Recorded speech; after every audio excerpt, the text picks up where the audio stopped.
So my life with Kay from August of 1960 up until about maybe 9 months ago was wonderful. All of a sudden, she changed. We found out it was the diagnosis of Alzheimer's disease was made.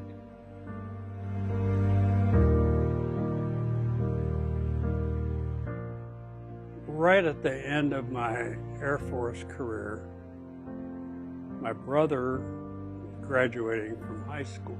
So I came home. I drove up from San Antonio to Chicago.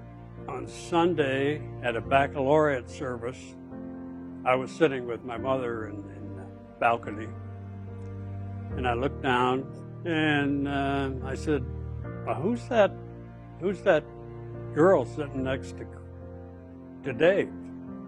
Mom said, oh, that's Kay Gifford. Kay Kolb.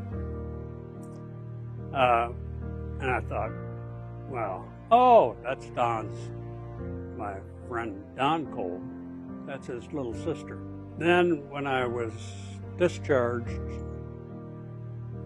the following, going back to the baccalaureate service, when I was discharged the following November,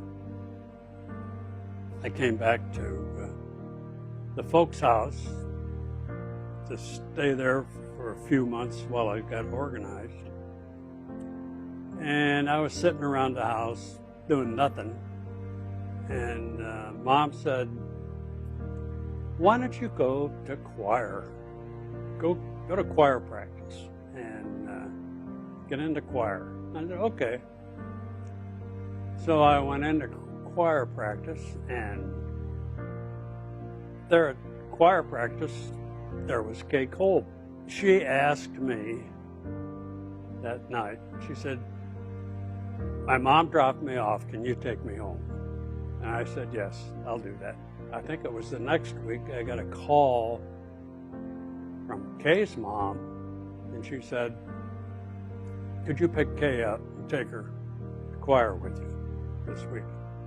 I said, sure, I'll do that. And then we started dating. It took about a year for me to really catch on to what's going on. And I said, instead of all this back and forth stuff, let's get married. And we've been married now for, it'll be 61 years. My life with Kay was wonderful. And our relationship was great. We both went through a counseling thing. We became counselors, and that really strengthened our marriage. Learning how to relate Scripture, and so my life with Kay from August of 1960 up until about a year ago,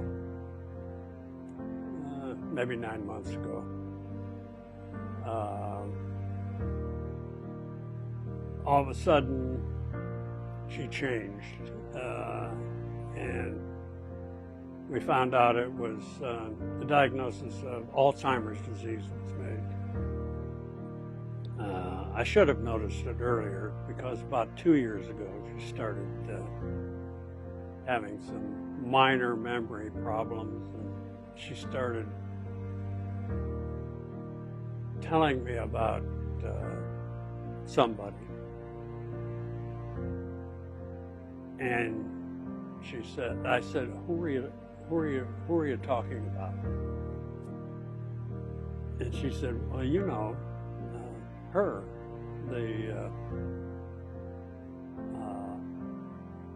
her daughter, you know her. And I said, well, who? You talking about Jody? And she said, yeah, Jody, and her daughter. And at that moment, I really knew that something was different because she had, it was a granddaughter's name that she couldn't remember. And that has progressed now to, she refers to, many times she'll refer to a grandchild as him who lives over there. She did this, and then I have to drag it out. And other things with the language, I noticed that has advanced pretty rapidly recently. She can't pull the words out that she's trying to say. The way she cared for me with my injury. Now that she is injured, I'm taking care of her, and I do the cooking. She still makes the bed. I do all the cooking. She used to handle all the bookwork around the house, all the checkbooks, everything. She did it all. Now I have learned how to do it. And now I think, when I looking back at it, how in the world did she ever do all that and raise 4 kids? But she did. The pastor who did our wedding, our marriage ceremony,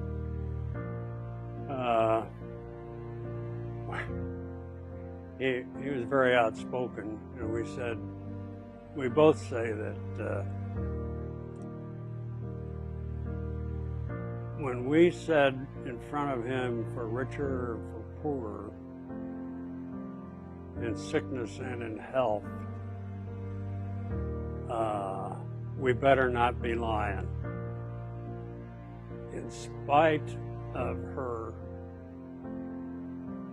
I don't know if you call it an illness or a condition, it really hasn't affected marriage any. We laugh together.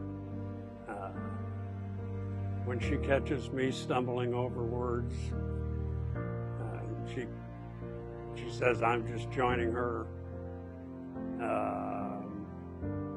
And I think, well, I don't think, I know that the reason for our marriage being really unaffected by this disease is that it's our marriage is based on Jesus Christ.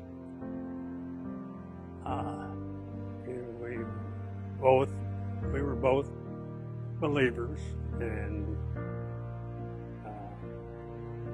from the time we were teenagers, and we try to live our lives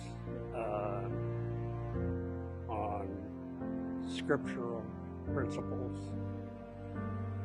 and it's worked out real well, even though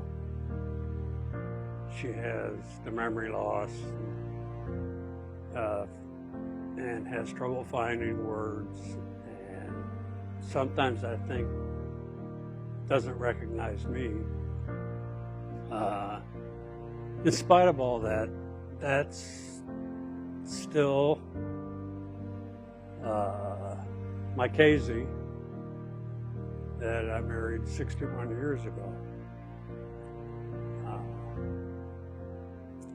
And the commitment is still there from both of us, I believe,